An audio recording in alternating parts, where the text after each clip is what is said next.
Muchas gracias, amigos, por continuar con nosotros en esta tarde, en este 6 de noviembre del 2013, 6 de noviembre del 2013, nuestro evento Análisis de la Reforma Fiscal 2014. Vamos a continuar, damas y caballeros. Nos disponemos a continuación a conocer también los aspectos relacionados a la ley aduanera. Para este efecto, expondrá Iván Jasso, socio de Impuestos Indirectos y Comercio Exterior de PwC México. Escuchamos a Iván Jasso. Muchas gracias, Enrique. Ahora pasaremos a ver las reformas de la ley aduanera para 2014.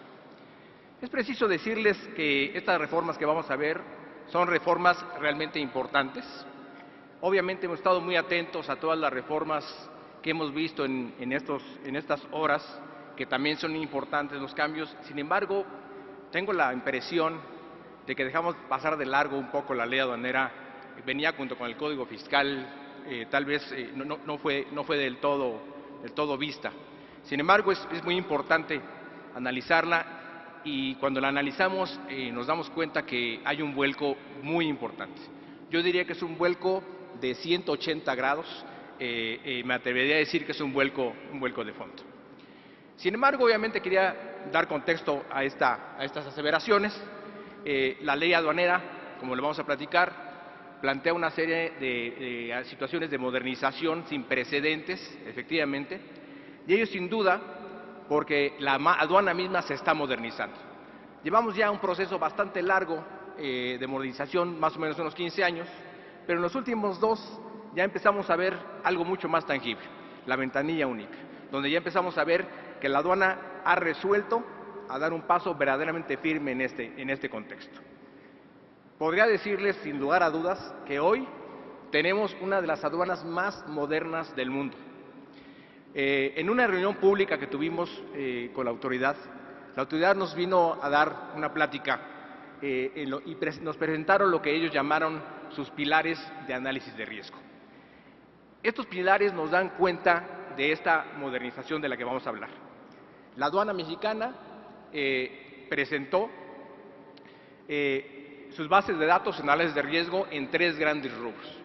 El primer gran rubro, la primera gran base de datos, es aquella que califica el nivel de riesgo cuando los productos ya están en los aviones volando o en los barcos en el agua. Ya desde ese momento, como ustedes saben, la ventanilla única recibe información.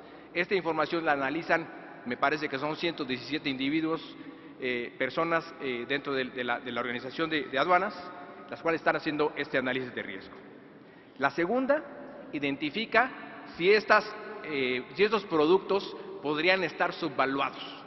Cosa muy importante. Están verificando a través de estas metodologías que tienen de diferentes tipos, analizando si vienen subvaluadas, y obviamente esto viene mucho a colación en áreas delicadas de nuestro país, como son calzado, vestido, acero, cigarros, lápices, cerámica, entre otros. Y la tercera, pero no menos importante, es la que genera una ficha de perfil de riesgo de importadores. Esto, evidentemente, para apoyar en la programación de la fiscalización. Es lo que nos vinieron a decir los funcionarios de la aduana. Y esto obviamente lo están haciendo monitoreando en tiempo real el flujo de comercio exterior. La aduana nos platica que han dado varios resultados en estos 3 pilares, y para mí son resultados verdaderamente asombrosos. A poco más de un año de operación se han emitido más de 5,000 alertas que aseguraron millones de piezas pirata, así como cantidades importantes de cocaína y cantidades importantes de precursores químicos. ¿Esto qué quiere decir? Que a través de estas alertas hacen los llamados a las aduanas y las aduanas salen para hacer las revisiones. Asimismo, se recibieron casi 3,000 alertas de posible mercancía subvaluada. Imaginen esta situación.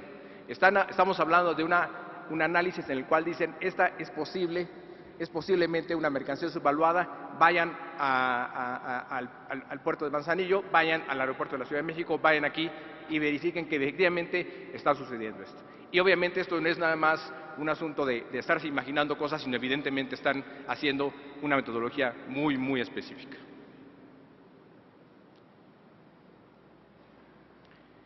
A nivel de empresas, se han localizado más de 50,000 empresas de alto riesgo.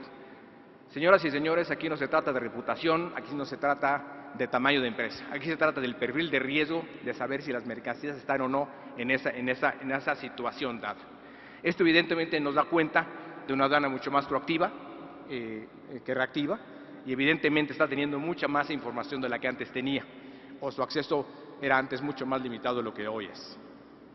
Bien, con este marco podemos empezar a hablar de lo que nos dice las partes más importantes de la reforma de la ley aduanera. En materia de agentes aduanales, apoderados aduanales, se eliminan el uso obligatorio de los agentes aduanales y se elimina la figura de apoderado aduanal. Y se dice que bastará tener la firma electrónica avanzada del representante legal.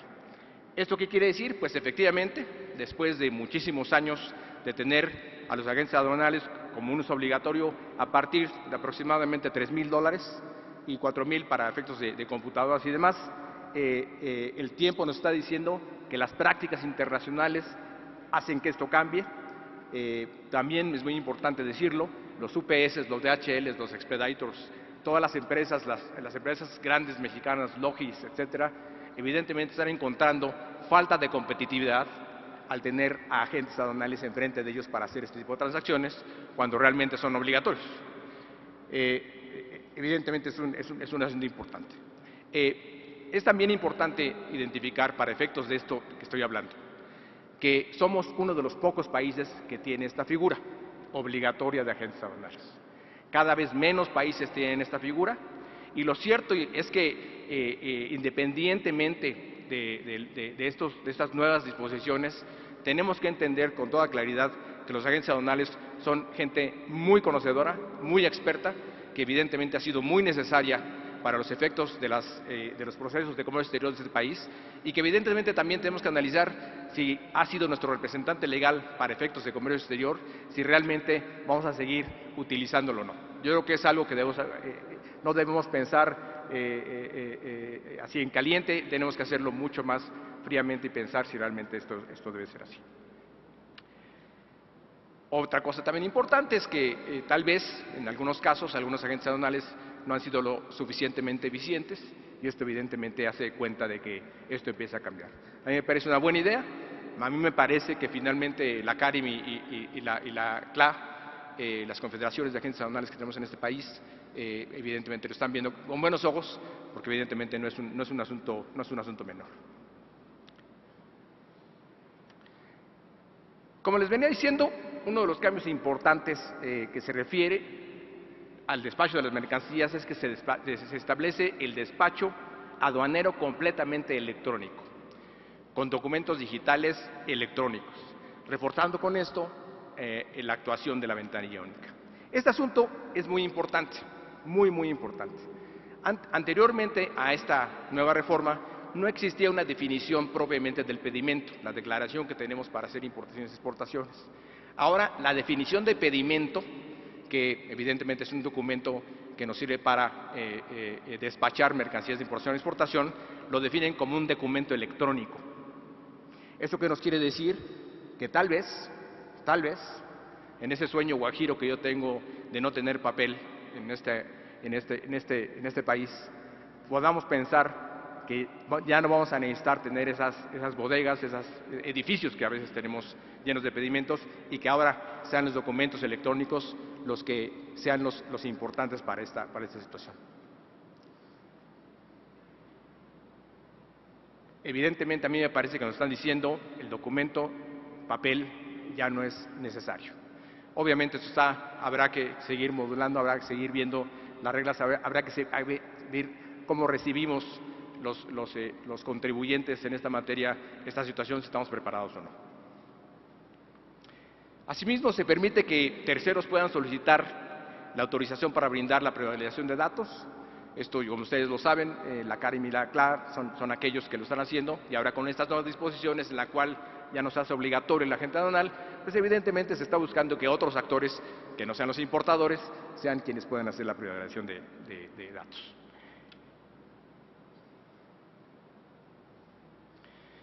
Por otra parte, se amplían los casos en los cuales se permitirá el despacho de mercancías en lugares distintos a los autorizados. Esto ya se venía dando en la realidad, se pone en ley. Había muchas partes donde se tienen que pasar por ahí las mercancías. Ahora se trata de que con esta globalización que estamos teniendo se pueda hacer de una manera diferente. Otro punto bien importante es la modificación en el procedimiento de revisión, en el despacho aduanero, propiamente dicho en las aduanas, para buscar mayor eficiencia, acorde a prácticas internacionales, evidentemente darle un paso más fluido a los buenos y pues, evidentemente detener a los no tan buenos y así mejorar los análisis de riesgo, hacer revisiones no intrusivas. Evidentemente esto implica equipos de rayos gamma, equipos especializados, ventanilla única, menos uso de las manos del hombre, menos posibilidad de que hubiera algún asunto fuera de la ley. Tal vez el punto más importante de todos los que yo he hablado en este momento es la parte de la simplificación administrativa. Se establece que se podrán proporcionar a la autoridad archivos electrónicos como respuesta a la información solicitada en una auditoría. Esta es cosa mayor para mi punto de vista. En este momento está interpretado como se podrá, pero yo me imagino que en el corto tiempo será evidentemente un deberá. Por una parte, a mí me parece una gran maravilla que no tenemos que utilizar ya cuartos llenos de pedimentos y demás, pero por la otra, la pregunta más importante es, ¿estamos preparados para enfrentar esta situación? Yo personalmente, mis socios, hemos tenido ya experiencias en los últimos meses de auditorías electrónicas verdaderamente incisivas, verdaderamente con un bisturí bastante bueno. Asombrado yo estoy de la manera en cómo están realizando las auditorías ahora. Ya no son auditorías de mándame un año de pedimentos, etcétera. Ya me están haciendo preguntas muy específicas y se están yendo mucho más a fondo. También se establece la posibilidad de hacer cambios de régimen sin previa autorización y sin limitarlo solo al cambio de régimen en las empresas IMEX. Esto básicamente va ligado a aquellas empresas petroleras que están importando temporalmente sus mercancías y que por alguna razón tendrían que cambiar el régimen. No es clara esta disposición. Este es el artículo 93, su último párrafo, en el cual dice que podremos hacer cambios de régimen. Sin embargo, en la legislación normal, en el 106 de la ley, nos dice que tendrán que seguir regresándose las mercancías. No es claro, me parece a mí, hay que mencionarlo. Sin embargo, creo que tenemos que esperar una miscelánea o unas reglas. Bien. Como pueden ver, son cambios que para mí, por lo menos, espero que para todos ustedes sean muy importantes. La reflexión que tenemos el día de hoy es que en este momento, sin duda, tenemos a un país con una de las aduanas más modernas del mundo, sin duda. La reflexión es, la autoridad nos está viendo desde un enfoque totalmente diferente al que nos estaba viendo hace algunos años. Ve mucho más de lo que veía anteriormente y se da cuenta que el nivel de riesgo es muy importante. Evidentemente, la última parte, y me parece importante decirlo, como contribuyentes tenemos un reto muy importante en materia de avance tecnológico y en eso nos gustaría ayudaros con muchísimo gusto. Les agradezco muchísimo su atención.